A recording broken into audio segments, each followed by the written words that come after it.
Olá, eu sou Lília Costa. Nós estamos começando agora o nosso programa Passando a Visão, comigo e a minha parceira de bancada, Maria Carolina. Tudo bem, Maria? Olá, Lilian Costa. Olá, todo mundo que está nos acompanhando. É um prazer novamente estar aqui com todos vocês que têm nos prestigiado aí, assistindo, nos acompanhando mais um programa. Hoje nós temos uma convidada muito especial, né, Lília?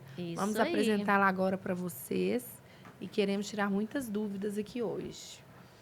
Sim, é isso aí. A nossa convidada hoje, ela é formada em Direito pela Universidade de Itaúna, é pós-graduada em Direito Civil e Processo Civil, é pós-graduanda em Direito Médico e Bioética. Vamos saber daqui a pouco mais a fundo com ela o que significa.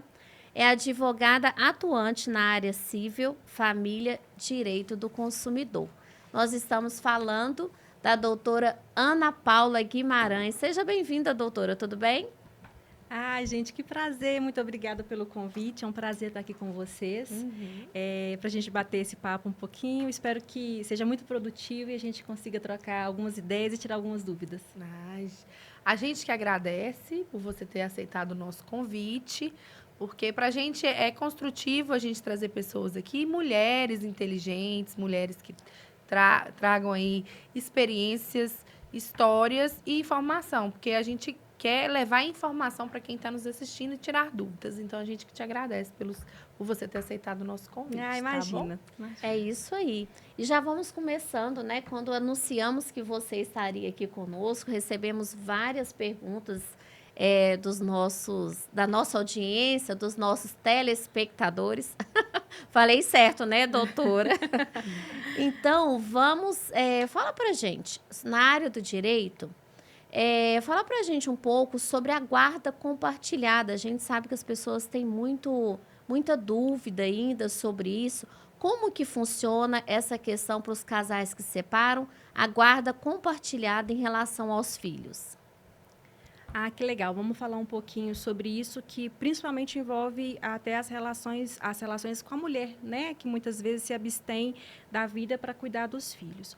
Hoje, Sim. a guarda compartilhada, ela é a modalidade adotada no nosso Código Civil. Uhum. Então, ela é a regra. Geralmente, é a guarda compartilhada que define a relação entre pais e filhos quando há a separação do casal. Certo. Mas a gente tem que ter em mente que a guarda compartilhada, ela não precisa necessariamente, porque a grande dúvida que muitas vezes surge é se a criança vai ficar picando de uma casa para outra, né? Uhum. Então, não é necessariamente nesse molde, porque muitas vezes numa cidade grande isso não funciona. Há Claro. casos que funciona a criança ficar um dia com o pai, um dia com a mãe, às vezes numa cidade de interior. Mas uma cidade grande, onde a logística não é facilitada, isso não é a regra. Então, a guarda compartilhada, ela pode ser compartilhada para tomada de decisões e com moradia fixa da criança na casa de um dos genitores, ou com a mãe ou com o pai. Geralmente, a guarda compartilhada, ela vem mediante a um consenso.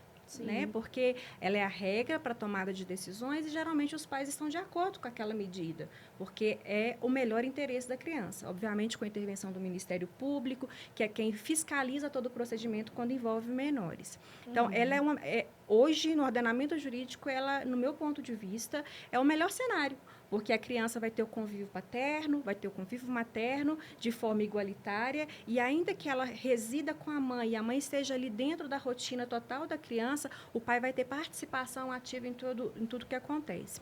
A gente tem que entender um pouquinho também que na guarda compartilhada, pela legislação que a gente tem e a inovação legislativa, que se houver em casos, né, de agressão entre pai e mãe, e isso colocar em risco de alguma maneira a vida ou a integridade da criança, a guarda compartilhada ela não é adotada. Apesar do pai nunca ter agredido a criança, mas às vezes o convívio entre os pais não é um convívio fluido, né? Então, é algo que o juiz sempre analisa se houver uma medida protetiva, se houver casos de agressão, que coloque realmente a criança numa situação que não é o melhor interesse para ela ou que não coloque ela no seu pleno desenvolvimento.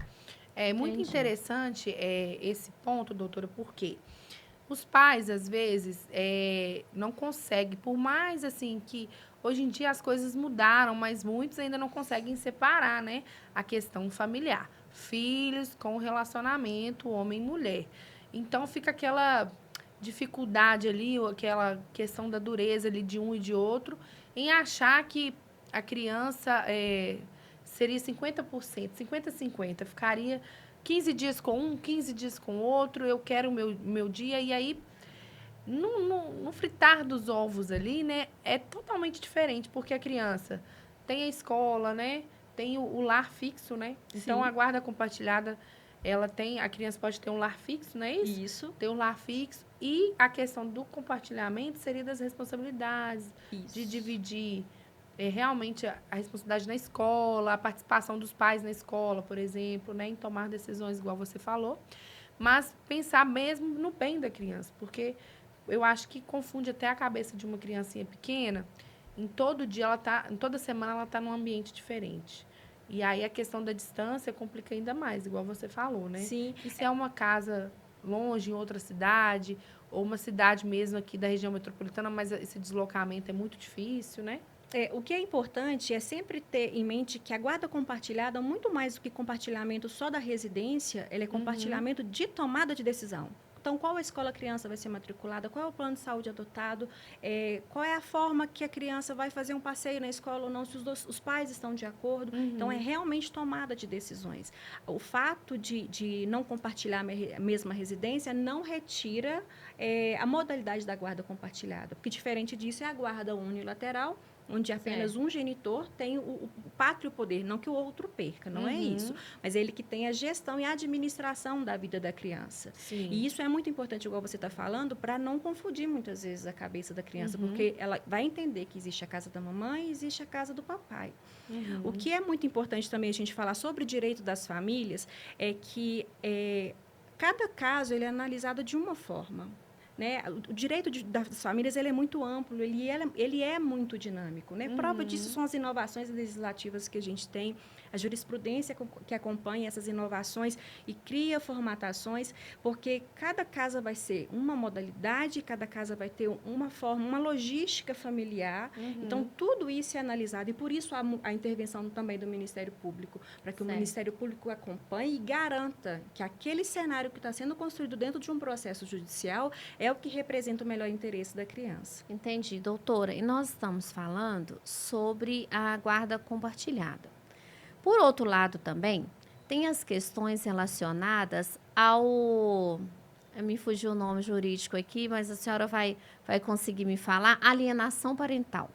Fala pra gente um pouco sobre isso, quando isso acontece, para orientar, né, as pessoas que estão nos assistindo, porque isso causa um dano psicológico, mental, de estrutura familiar ali na criança que é usada pelos pais para ter uma briga, vamos dizer. Seria isso, grosseiramente falando, da minha forma aqui, que eu não sou jurídica? Não, é exatamente isso. E o usar da criança, é isso que tem que ter muito cuidado, porque a gente não está diante ali de um fantoche. E a alienação parental é um pai colocar a criança contra o outro, né? Um genitor colocar a criança contra o outro e criar cenários, construções. Eu sempre falo muito quando eu atendo casais ou quando atendo apenas uma das partes, é que a criança ela tem que ser colocada num pedestal e ali ser protegida, né? E infelizmente, quando a gente está diante de um processo de separação, ou seja, num processo de separação de um casamento ou de uma união estável, qualquer que seja, o desfazimento disso causa muitos danos, né, para os cônjuges ali e para a criança, para a estruturação familiar, tudo.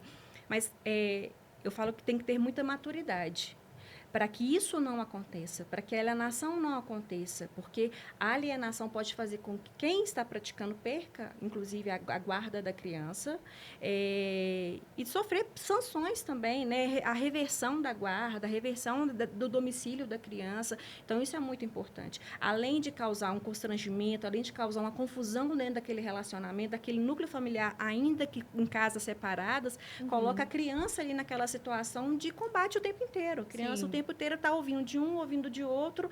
Quando vai ver, está a criança no psicólogo, com terapias, para tentar tratar o que os pais não souberam com maturidade desfazer. Na grande maioria das vezes, isso acontece quando o casamento foi desfeito de uma forma muito traumática para os cônjuges, né? E a criança está ali no meio, sofrendo dos dois lados esse tipo de agressão psicológica. Então, isso tem que tomar muito cuidado, isso tem medida jurídica que faz com que o outro perca a guarda, perca os direitos sobre a criança, sobre a tomada de decisões e principalmente o emocional da criança, o psicológico da criança. Então, tem que tomar muito cuidado. E é muito importante falar sobre alienação parental, no sentido que não é só os pais, né? O pai e a mãe que pode praticar isso. Os familiares também, tanto do lado do pai quanto do lado da mãe, os avós, os tios, eles também fazem parte disso. Então, eles também podem praticar essa alienação parental. Então, fica assim, um recado para a família, para as famílias, que tem aí seus parentes, um irmão, que se separaram, que tem sobrinhos, que tem uns netos, para que eles também evitem isso, né? Porque a criança é que mais sofre numa separação. Não né? deixar que as opiniões, né, do adulto Isso. interfira ali na condução do processo de separação da criança, né? Isso, no e isso lar. requer muita maturidade. Sim. Né? Por mais que o processo de separação muitas vezes seja traumático, isso requer maturidade. Quando se está envolvendo uma criança, sim, o dobro de maturidade, para que não atinja diretamente o emocional da criança. É isso aí. Doutora Ana, falando sobre isso, sobre a separação, guarda compartilhada, sobre alienação parental, a questão dos alimentos, fica dúvida em algumas pessoas, né, até quando está passando esse processo de divórcio, que uma guarda compartilhada, a gente sabe que os alimentos, os gastos de um filho, né, eles são divididos entre o pai e a mãe, né? Os dois têm essa responsabilidade. Mas como que fica quando a criança tem um lar fixo, mas a mãe, né, ou o genitor também, porque pode ocorrer do genitor ter o seu lar fixo, né? A gente não pode excluir essa possibilidade.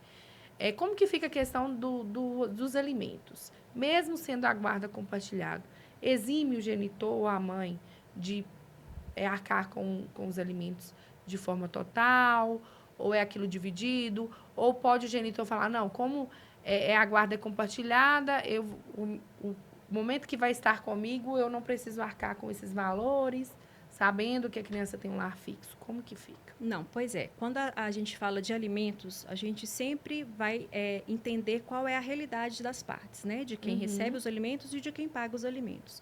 A guarda compartilhada, ela não exime quem quer que esteja com a guarda da criança, de fazer o pagamento da pensão alimentícia.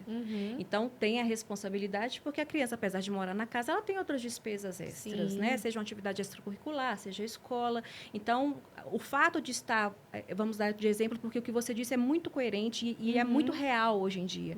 A guarda compartilhada, ela pode também estar na casa do pai, na casa do genitor, ele ser o responsável pela guarda em tempo integral, vamos dizer assim, mesmo ela sendo na modalidade compartilhada. Mas não exime da outra parte em fazer o pagamento dos alimentos, porque isso realmente é uma obrigação inerente à criação, à formação da criança, sustento da criança. Então, não exime. Quando a gente fala de alimentos, de arbitramento dos alimentos, né, o valor dele, que geralmente a gente recebe muito o questionamento, é 30% sobre o salário mínimo? Não há padrão, não há legislação. Os 30% é uma construção doutrinária e jurisprudencial, onde chegou os juízes, né, não é um consenso, mas para arbitramento de alimentos, a gente tem o que a gente chama dentro da doutrina de um binômio, que chama necessidade e possibilidade. A necessidade de quem recebe, então, quais são os gastos da criança, qual é a demanda daquela criança, e, por um outro lado, a possibilidade de quem paga. E eu vou até fazer um parênteses aqui, porque nas últimas semanas a gente teve nos portais jurídicos assim várias notícias sobre uma decisão no Tribunal do Pará, no Norte, se eu não estou enganada, é no Pará. Um desembargador que estava analisando um caso concreto onde estaria sendo arbitrado 25% sobre o salário do pai, de um filho autista.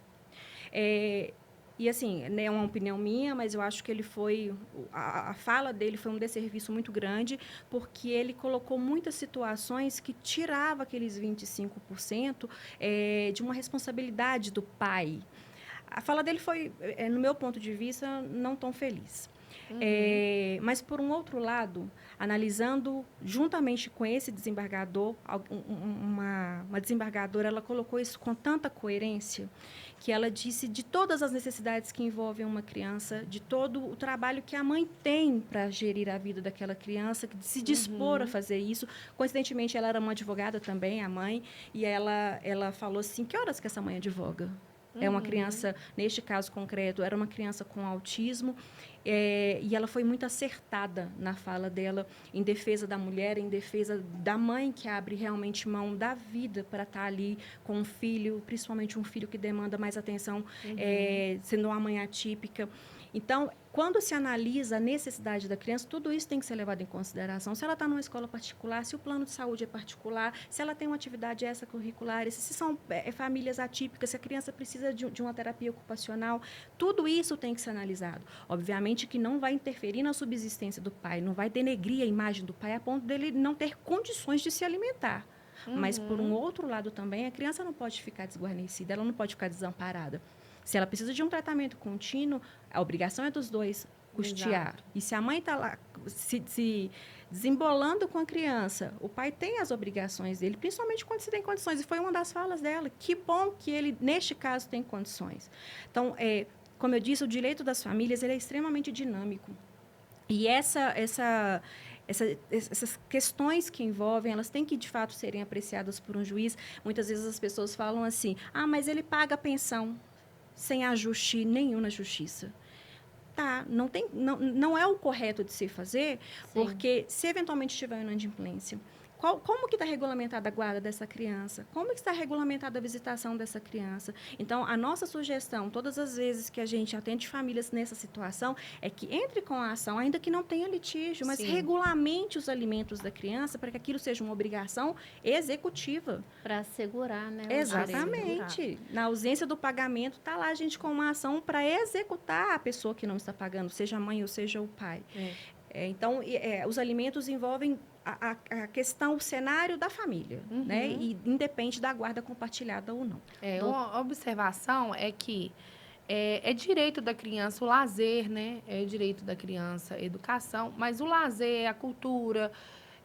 Então, a gente vê inúmeros casos que é estipulado um valor mensal e se vir outros gastos além daquilo ali, não vou falar só do genitor, gente, mas infelizmente é o que acontece, né? Então, vamos falar do genitor. Ele acredita que a partir do momento que ele cumpre com a obrigação do alimento, que qualquer outro gasto que vem depois não tem que arcar, não tem que dividir com a mãe, por exemplo. Ou seja, né? A criança não adoece, ela não estuda, não precisa de um lápis, de um uniforme, de um passeio, né? Um cinema, uma viagem. E aí, gente, a nossa economia, ela tá difícil. Às vezes, um valor que você recebe de pensão dá literalmente para o gasto básico do mês. Então, para a criança ter uma qualidade de vida, eu acredito que seria isso a guarda compartilhada. De ambos os pais entenderem que o momento que precisar estar presente ali financeiramente, além da pensão, é estar presente, né? Mostrar essa... não vamos falar boa vontade, não, gente. Agora eu vou pegar o erro de gravação. Não é boa vontade, é sua obrigação. É atender todas as necessidades mesmo, né? Essa parte a gente corta. É isso aí. Deu para você entender, né, gente? Mas, infelizmente, a gente, por mais que visualize cenários excelentes, né, onde são famílias participativas, a gente tem situações assim, onde a criança ela é bem tratada em todos os núcleos familiares, seja da mãe, seja do pai, que a participação está ali. Se a criança está no final de semana, o pai vai custear, se está com a mãe, ela vai custear, independentemente do pagamento. Mas, por um outro lado, a gente sabe que é exatamente isso que você está falando. A pessoa que faz o pagamento dos alimentos, ela acha que está fazendo muito além do que ela deveria fazer. Isso é uma realidade que a gente tem e é doída, porque o prejudicado é a criança. E né? o que você falou também, o tempo integral que a mãe cuida da criança, né? Ali ela tem que arcar ou com alguém para olhar enquanto ela trabalha, ou ela deixa de fazer alguma coisa porque ela está com a criança. Não que ela exclui a obrigação dela como mãe também, né? Porque ela também tem um lado dela mãe. Mas aí a carga fica com ela. Verdade. E são vários fatores, né, doutora? Por exemplo, várias mulheres, elas deixam de ter a sua carreira profissional porque estão, né, se dedicando à família, ao casamento. Muitas conseguem conciliar essa vida profissional, que nós mulheres fazemos várias atividades de uma vez só.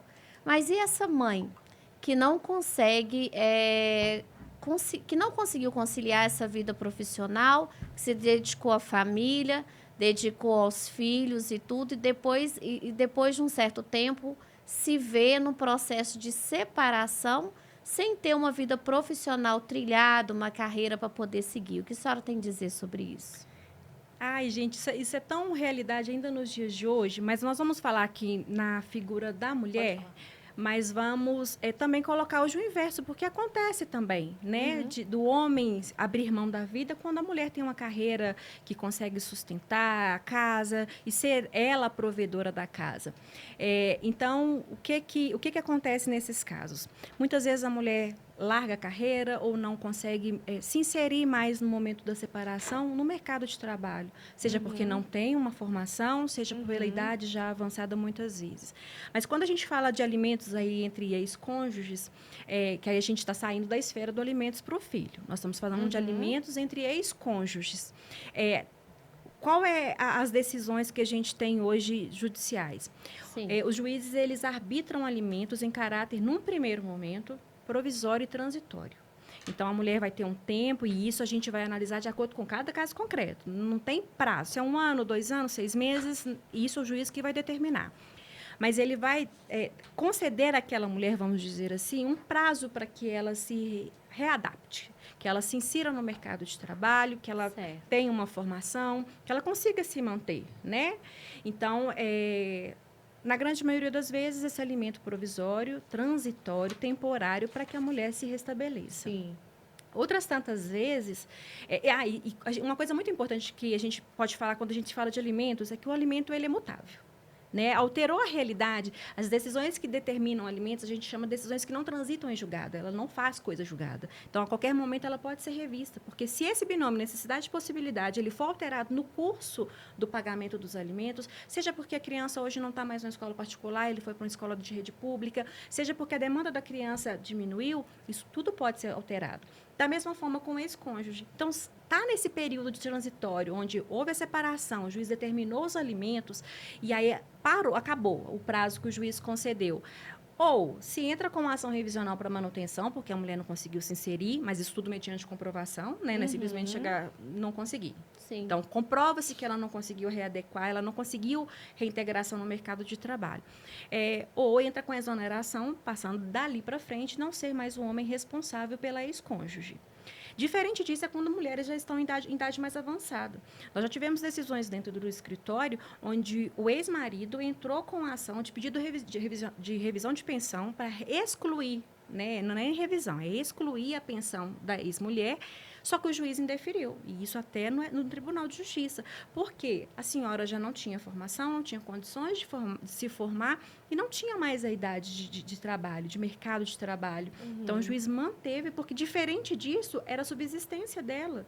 É colocar a pessoa humana ali numa situação de vulnerabilidade. Então, essas decisões que envolvem alimentos entre ex-cônjuges, a gente vai, no primeiro momento, muitas vezes, a depender de todo o caso, ter um alimento temporário para que aquela pessoa se restabeleça, se recoloque no mercado de trabalho, ou um alimento definitivo, em caráter definitivo, considerando geralmente a idade. A grande maioria das vezes, o que se observa é pela idade. Né? Pela introdução no mercado de trabalho, que já não é mais possível. E aí o homem fica obrigado, ou a mulher, fica obrigado a manter o ex-cônjuge o resto da vida. E no caso de separações, quando a gente fala de separação assim, há mais de 20 anos, ou seja, né, a pessoa quando separou, ela ainda estava na sua vida, né, não estava com a idade avançada e tudo. E a pessoa não progride e o ex-cônjuge quer retirar essa pensão.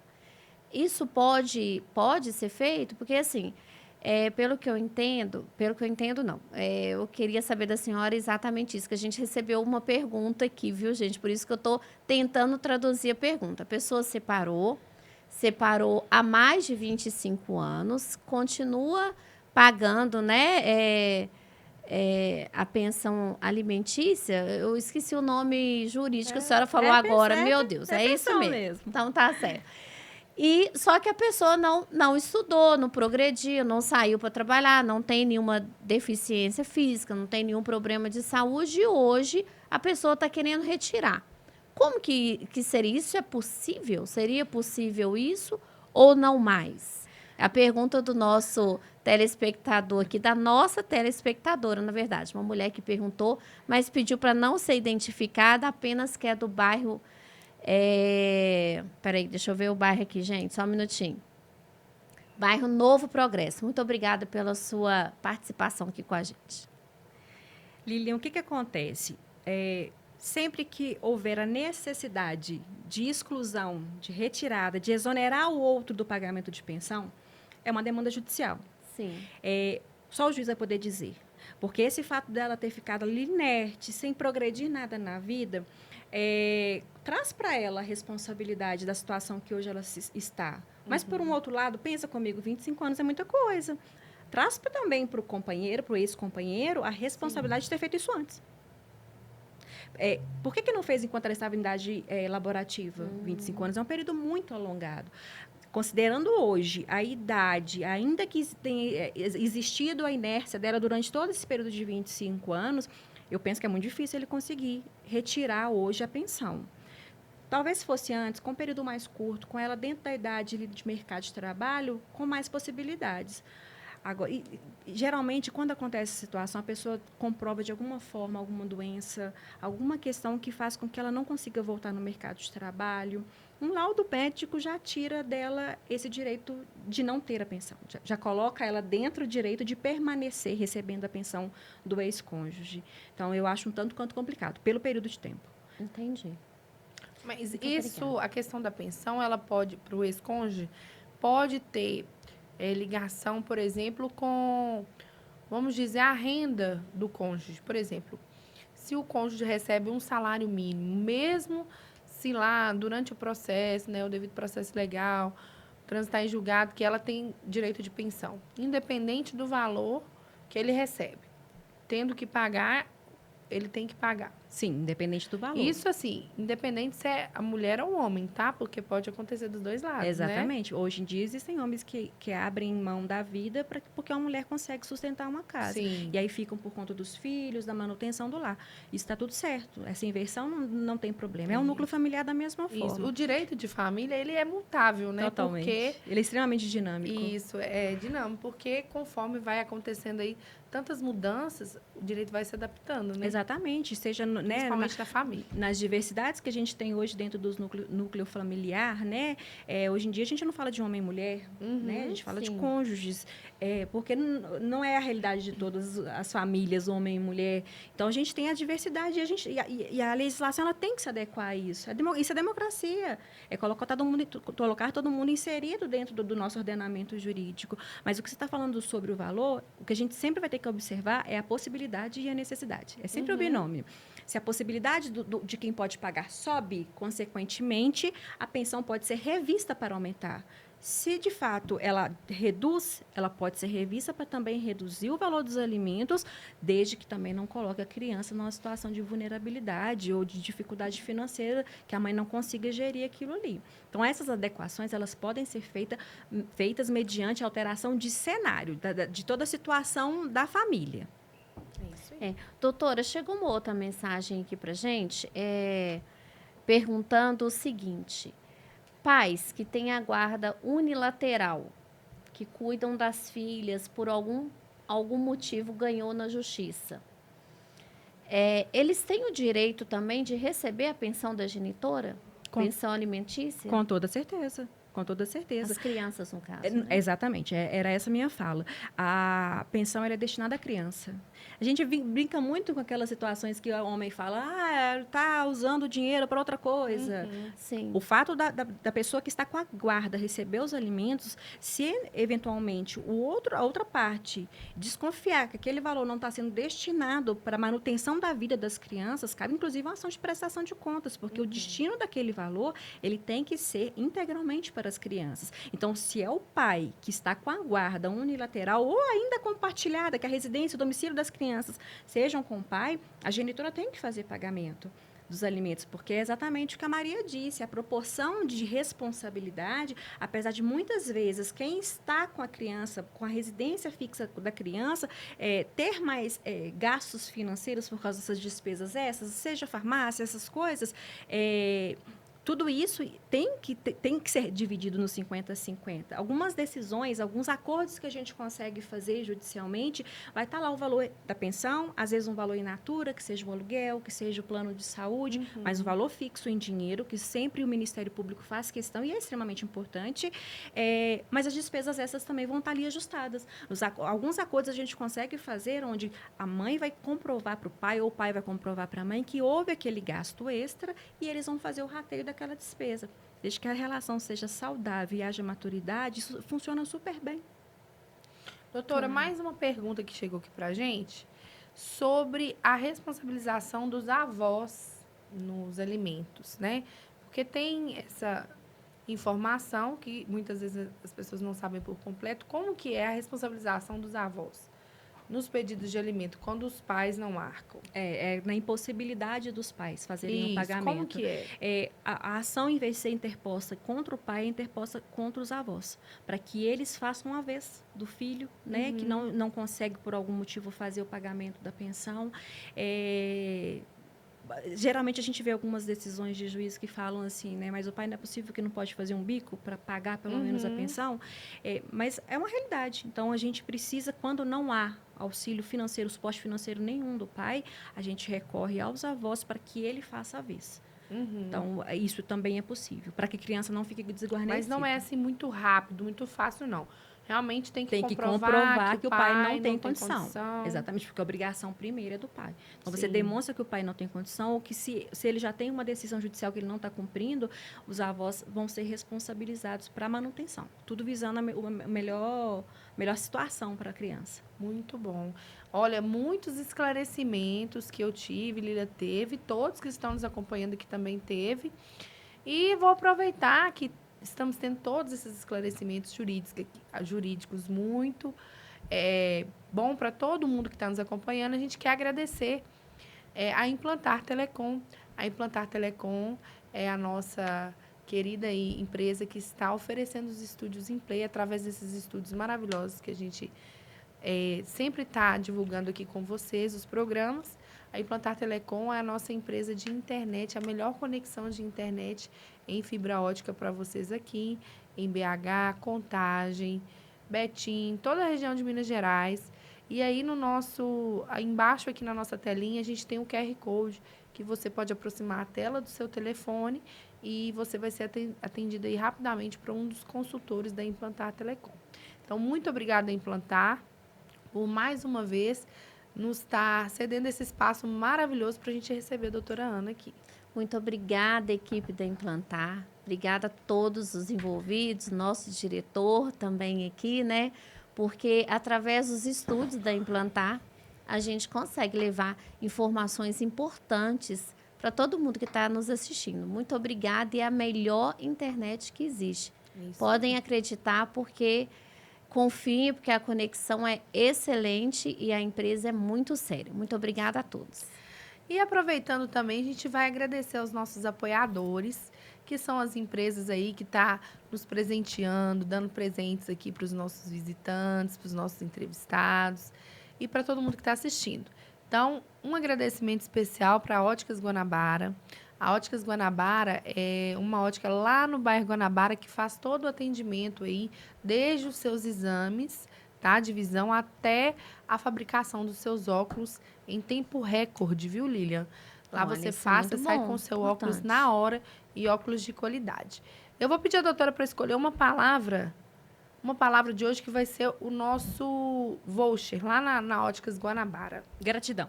Gratidão. Ah, Olha que aí. palavra linda. Parabéns, Isso aí. doutora. Vocês que entrarem em contato com a gente, vocês podem chamar a gente no nosso Instagram, passandoavisão.ofc, ou ir diretamente na Óticas Guanabara, falar com o cupom do Gratidão, que é do nosso último programa, vocês vão ter 20% de desconto em qualquer procedimento que vocês fizerem lá, tá bom?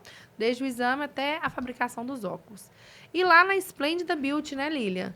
É isso aí, lugar Lá maravilhoso. nas- Todas isso. nós adoramos, né? Isso. Tudo. A Esplêndida Beauty é uma clínica maravilhosa de estética, onde que vocês podem fazer aí, ó, botox, harmonização facial, harmonização dos glúteos. Como que fala, gente? Vai Do vai bumbum. pros erros de gravação. Não, gente, vai direto mesmo, é ao vivo, é do bumbum. Ah, é mais meu fácil. Não vamos complicar a língua, não, Maria. A gente entende. Nós mulheres entendemos muito bem. Perfeito. Então, aí lá faz a harmonização do bumbum, preenchimento labial, fios de PDO para deixar a pele esticadinha. Inclusive, eu vou aproveitar e ir lá. Todo mundo que ir lá fazer o cupom aí, ó, gratidão, que a doutora Ana falou, vai ganhar 10% de desconto em qualquer procedimento. E olha aqui, agora eu vou deixar a Lília falar sobre isso aqui, ó. Ai, Lília, gente. nosso líquido misterioso. Nosso líquido misterioso que tem dentro dessa caneca. Hoje nós estamos aqui contempladas também, porque a gente merece, né? Exatamente. Então, eu quero aproveitar o momento que nós vamos presentear a doutora. Aê! Aê, que lindo! Espero que a doutora Ah, goste. muito obrigada. Gente, olha, querido, gratidão. E Obrigada. agradecer ao nosso parceiro, né? A empresa Globo Ferros, que contribui aqui com essa delicadeza, presenteando todos os nossos convidados, nossas convidadas que vêm aqui, com uma caneca, para a pessoa levar, tomar um líquido misterioso em casa e estar sempre estou lembrando comendo da gente aqui. Muito obrigada, Globo Ferros. Empresa de ferro e Olha que aço, linda, gente. que vende para todo o estado, ferro para construção civil, colunas já sob medida. Então, acessem lá que vocês, o Instagram Globo Ferros, que vocês podem ter acesso a todos os serviços prestados. É isso aí. Muito obrigada, viu? Isso aí. Ninguém vai saber o que tem aqui. E eu Nem agradeço no o meu. presente. Que bom, doutora, que a senhora Amei, gostou. amei. Ela tá muito abrindo obrigada. a caneca dela Tomei e a gente couro. vai chamar ela para um quadro muito legal. É, Linda. Qual quadro, Lilian, primeiro? então, nós vamos, doutora, vamos começar agora o nosso quadro Pega a Visão. Então, essa é a hora que todo mundo conhece um pouco melhor as nossas convidadas aqui, Maria. É isso aí. Pega a visão, doutora. Ai, A vamos gente lá. joga, bate bola, entendeu? Tá, Então, Coisa vamos lá. rápida, uma pergunta, uma resposta, doutora. bora. O que você deseja para o mundo hoje? Empatia. Empatia. Empatia. Acho que está faltando um pouquinho vinculado ao respeito, né? Eu acho que está faltando um pouquinho de empatia, respeito, amor ao próximo. Acho que a vida está tão banalizada. A gente tem visto coisas que a vida se vai por tão pouco, Muito. né? Então, acho que é isso. Respeito e empatia. E para daqui 10 anos? Para que eu desejo? É. Que nós tenhamos água. Amém. Talvez está aqui na minha Continuamos a ter Muita água. água. Eu tenho Nossa, pavor gente. de ficar sem água. Eu morro de medo de não ter água. Acho que todo Mas mundo é deveria ter verdade, esse né? medo, né? Eu Para preservar tenho. mais, Eu bebo para cuidar muita água. mais. Eu tenho filhos pequenos, eu não, sabe, assim, eu quero que eles tenham qualidade de vida e eu morro de medo de não ter água, porque eu tomo muita água. Então eu fico tanto medo da gente não ter água. E água é vida, né? Água é Água é vida. vida. Doutora, qual o exemplo de mulher na sua vida? A mais linda do planeta. A minha mãe. Ah, Ah, que Minha mãe, máximo. a Qual minha que é o mãe. nome da a mãe? mãe. Cida, minha mãe é a Mina. Xará da abraço, minha dona mãe. Cida. É, a Um minha abraço mãe. para dona Cida, viu? Vamos esperar você aqui também. Ai, Tá? com certeza, vocês terão boas risadas. E qual o exemplo de mulher na sociedade? Vamos pegar um gancho de uma mulher que a gente estava falando agora um pouquinho, que é essa desembargadora. Eu penso que a fala dela foi de uma generosidade tão grande com nós mulheres, com mulheres que passam pela situação, não só as mães atípicas, mas ela foi de uma simplicidade na fala, de uma generosidade, de uma imposição na fala dela. Eu não vou me lembrar o nome dessa desembargadora, mas é do estado do Pará, eu tenho quase certeza. Mas ela foi tão sensível com o tema quando se envolve direito das famílias, quando se envolve valor de alimentos. E ela bateu muito de frente com o desembargador que estava retrucando o voto do relator. Então, hoje é ela, apesar de não lembrar que o nome é Magui. Eu não vou chutar para não errar, mas hoje eu acho que a fala dela colocou muitas mulheres, assim, de coração quentinho. A senhora quer repetir rapidamente um pedaço dessa fala? Bom, o que que ela disse? O contexto geral da situação foi um desembargador que estava lá retrucando o valor dos 25% que seria descontado a título de pensão do pai, onde o filho era um filho autista que demandava cuidados especiais.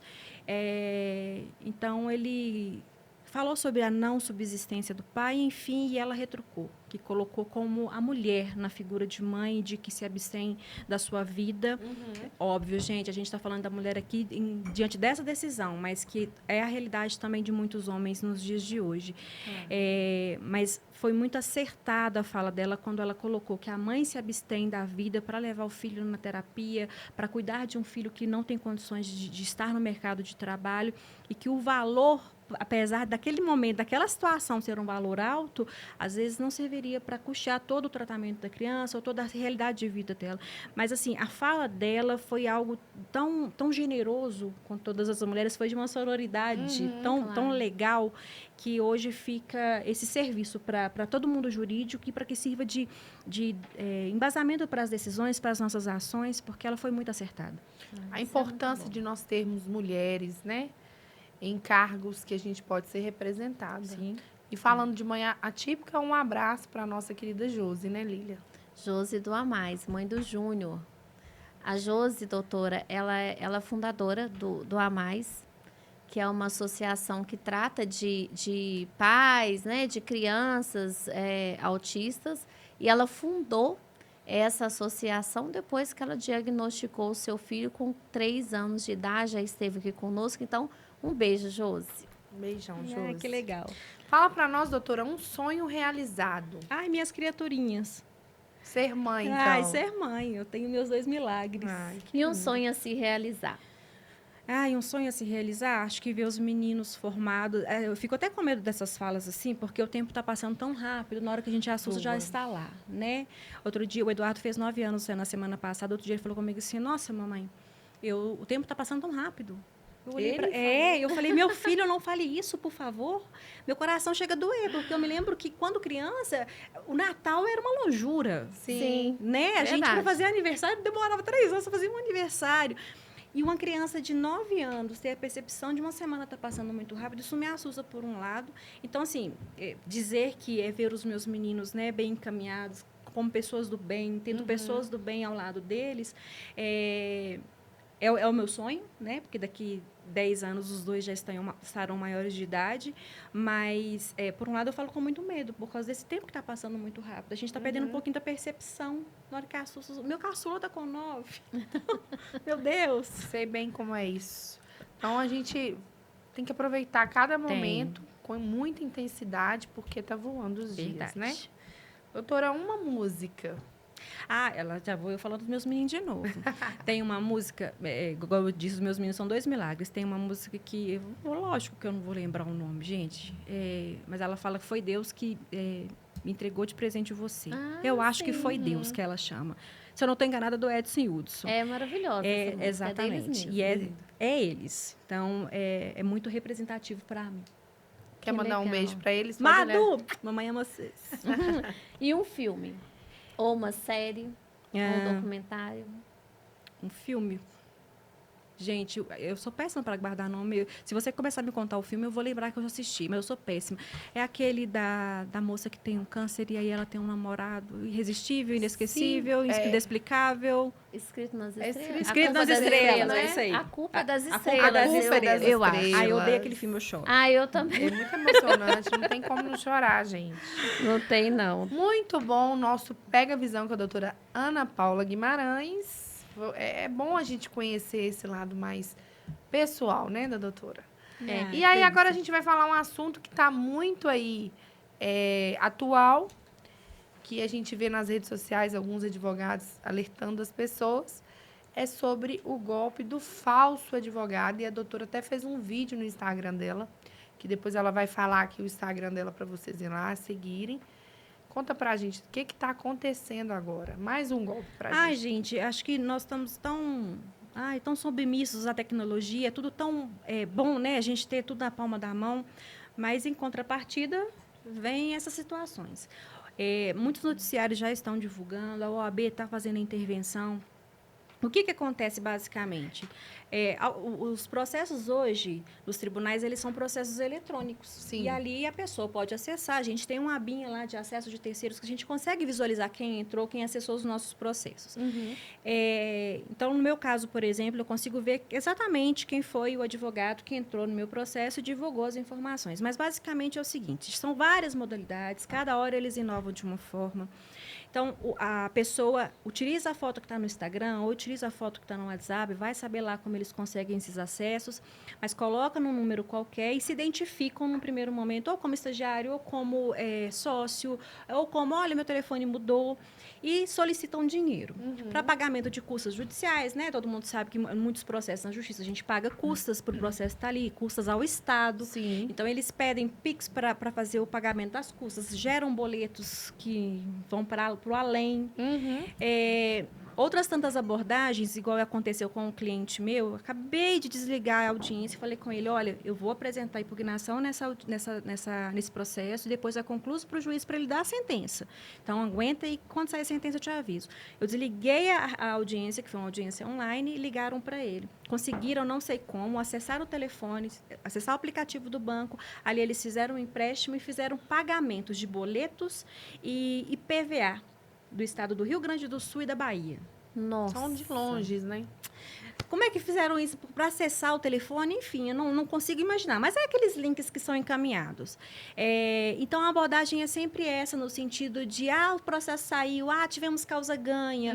Então, hoje o alerta tem que ser muito grande quanto a isso. O advogado dificilmente faz a troca de número de telefone, porque a rede de clientes está todo ali. Sim. Né? E se fizer, vai mandar uma mala direta para todo mundo. Existe mala direta, Sim. gente? Eu tô velha. Existe. Claro. Hoje, Agora de é outras transmissão, formas, né? Tem aplicativos, né, que trabalham, sites que já... É como se fosse uma mala direta, mas é pelo WhatsApp mesmo. O interessante seria até os advogados fazerem o próprio vídeo falando. Aí agora tem a IA, que vai lá e faz o rosto da pessoa. Tá complicado. E cada vez mais difícil e mais fácil para os golpistas, infelizmente. E é muito interessante porque eles estão de posse do nome completo da pessoa, do cliente, do nome completo da parte contrária, do valor da causa, que é o valor que a gente está ali pretendendo judicialmente, e a petição inicial. Nessa última vez, no meu caso foi no início da semana passada, o meu marido foi o primeiro a ser abordado. Como meu cliente, mandaram para ele a petição inicial de um processo arquivado, só que meu marido também é advogado. Então ele já sabia. Não, meu marido começou a puxar assunto. Meu marido ligou de vídeo, aí ele, tô entrando no tribunal, tô entrando em reunião. Por que ele fez isso? Porque aconteceu a mesma coisa. Clientes dele caíram na mesma situação, meu marido advoga na Justiça do Trabalho, então isso está acontecendo tanto no cível quanto no trabalhista, então tem que ficar muito atento quanto a isso. E a abordagem é sempre de uma forma que vai ali levar a pessoa a ter certeza que está conversando com o advogado. É um trem surpreendente. E o meu marido, para a gente ter, até a título de prova, para fazer o boletim de ocorrência, tudo direitinho, ele começou a instigar, a chamar a atenção, perguntou quem era o advogado que estava acessando os meus processos, que ele conferiu na hora. O cara desconversou e bloqueou ele. Então, tem que tomar muito cuidado, porque esses golpistas, eles agem de uma forma tão certeira, tão acertada, que dificilmente a pessoa não vai acreditar. E é inovação. Cada dia, nós já tivemos casos que eles marcaram uma audiência online com o Ministério Público. A ação era uma relação de consumo. Sério? Gente, eles montaram uma estrutura, mandou o link para a moça, montaram a estrutura de uma audiência, pedir... uma coisa muito interessante também que está agora inovando. Eles estão pedindo os dados bancários. Eu imagino que pedir os dados bancários é porque geralmente a gente não manda os dados bancários, a gente tira a foto do cartão e manda. Sim. Talvez seja essa a estratégia, não sabemos ainda. Mas aí estão pedindo os dados bancários. Mas essa moça, ela entrou, pediu nessa audiência com o Ministério Público. Não tem nem intervenção do Ministério Público nesse processo. Entrou nessa audiência, todo mundo arrumadinho. Gente, é um Gente, pediu os dados bancários dela, pediu para ela confirmar, não sei como. Entraram no banco, tiraram o dinheiro e o prejuízo já foi. Mas o que é importante a gente também falar sobre isso? Da responsabilidade, muitas vezes, dos bancos, né? Porque o prejuízo está posto. Claro. E aí a gente tenta ver qual é a responsabilidade da instituição financeira quando acontece esse tipo de situação. Óbvio que o banco não vai ser responsabilizado por uma retirada com senha, tudo direitinho. A obrigação do banco não está nisso. A obrigação do banco está na falha quando ele presta no serviço, por exemplo, das transações atípicas. Esse cliente, por exemplo, meu do interior, tiraram 62 mil de empréstimo. Nossa. Não é uma transação habitual. O Não. banco tem que fazer essa conferência. Então, a partir do momento que o banco falha nessas conferências, nessas transações que são realizadas de forma contínua e não tem confirmação do consumidor, ali tem falha na prestação de serviço. Então, os tribunais entendem nesse sentido. E óbvio que o banco não está sendo responsabilizado pelo golpe, não é isso. Mas é porque muitas vezes ele é acionado para fazer o MED, que é o Mecanismo Especial de Devolução, que é uma previsão do Banco Central, e ele não faz a tempo e a modo, o dinheiro vai embora e a pessoa não consegue reaver nada. Então, quando há essa falha, aí sim tem responsabilização. Doutora, foi até bom a senhora tocar nesse assunto. Eu estive com uma pessoa esse final de semana em que ela sofreu esse golpe do empréstimo. Foi feito um empréstimo no nome dela, onde ela recebeu uma procuração do advogado também. Estava tudo misturado, o golpe misturado do banco, do empréstimo e do falso advogado. Nesse caso, qual o meio que a pessoa abre? Ela registra um boletim de ocorrência, ela procura um advogado? Qual o tipo de processo que é aberto para que ela tente? Eu não sei se tem como ressarcir esse valor para ela, mas qual a forma correta, uma vez que os bandidos estão com os dados todos dela, né? Porque se conseguiu fazer isso. Bom, a primeira coisa, boletim de ocorrência. É a primeira coisa Sim. que tem que ser feita para documentar a ocorrência, a prática do crime, né? Então, faz o boletim de ocorrência, imediatamente aciona os bancos, tanto que foi o Pix, tanto que fez o Pix, então o seu banco e o banco destinatário, para que eles tentem recuperar através do mecanismo especial de devolução. Eu só não entendi o caso da procuração. Tinha uma procuração de um advogado junto? O advogado fazia parte desse golpe? A pessoa relatou que recebeu uma procuração e assinou essa procuração como se fosse para o advogado, assinou essa procuração online. Mas o advogado, ele era golpista também. Inclusive, Eita. foi até relatado nas redes, Complicado. nos programas de TV, várias pessoas que caíram no mesmo golpe, que foram descobertos aqui em BH, em Minas, nesses Exatamente. últimos dias. Então, a pessoa direciona, faz o boletim de ocorrência e procura um advogado, se possível, a doutora Por Ana favor. Paula, E- que e vai se- saber te orientar melhor. Com certeza. E se houver participação efetiva desse advogado, inclusive a OAB, ela tem que comunicar a OAB. Eu não acredito. Pode ser um falso advogado, Sim, na sim. verdade. É a Vai captar utilização os dos dados, nossos né? dados. O fato é esse. É a utilização dos nossos dados. Então, de posse dos dados, se consegue o dado do cliente, quem dirá os nossos? Que está no portal da OAB, que está lá no Sim. PJE, nos processos eletrônicos. Isso é fácil de acessar. E fora as inúmeras plataformas que existem hoje de fornecimento de dados. Né? Põe o nome completo da pessoa, você vem a vida dela. Chega a ser indiscreto. Então, eu não acredito que seja uma procuração do advogado. Mas, se comprovado que foi de um advogado, tem, inclusive, que fazer uma denúncia na OAB para investigação. Mas, de Certo. toda forma, o passo é exatamente esse. Boletim de ocorrência, comunique o seu advogado que o telefone dele está sendo utilizado ou a foto dele está sendo utilizada para que ele também tome as providências Sim. e alerte todos os clientes, que foi o que eu fiz com a postagem no Instagram. E procure um advogado para que possa analisar se a gente consegue fazer a alteração de responsabilidades. Alteração não, né? É a inserção de responsabilidades do banco quando a gente conseguir demonstrar que houve falha na prestação de serviço. Certo. E o interessante, Doutora. rapidinho, Lidia, só para Sim, complementar. desculpa. Bem rápido mesmo. Isso já vem aí há 2 anos atrás. Eu trabalhei no escritório com a equipe trabalhista. Aí eu até te perguntei mais cedo se isso ocorria só na Justiça do Trabalho. Mas não, você falou que isso é em todos os processos cíveis Sim. também. Mas a gente vê, são tantos senhorzinhos, né, que a gente Não. trabalha, que a gente atende. Eu fui atender já de senhorzinho de ter realmente me mostrado, olha aqui, eu fiz o Pix. Então, o conselho só se você estiver muito longe mesmo do escritório, vá presencialmente ao escritório para conversar mesmo com o seu advogado. Exatamente. Faz a chamada de vídeo. Arrisca fazer a Chamada de vídeo para o primeiro número, né? Fez a chamada de vídeo, o advogado não atendeu, te deu end, falou, estou entrando no tribunal, estou em reunião. Pode mandar desconfiar, áudio. porque o advogado... Exatamente. Porque, gente, não vai ter advogado que altere número de telefone, número de escritório, sem comunicar aos seus clientes. É a claro. nossa porta de entrada, não tem como a gente ficar inacessível para eles. Então, a gente vai comunicar qualquer que seja a forma. Então, Tá tem certo. é exatamente isso. Os senhorzinhos, né, as pessoas de mais idade com muita dificuldade nas redes aqui, então eles têm As mais vítimas. realmente. As vítimas são assim, uau. É.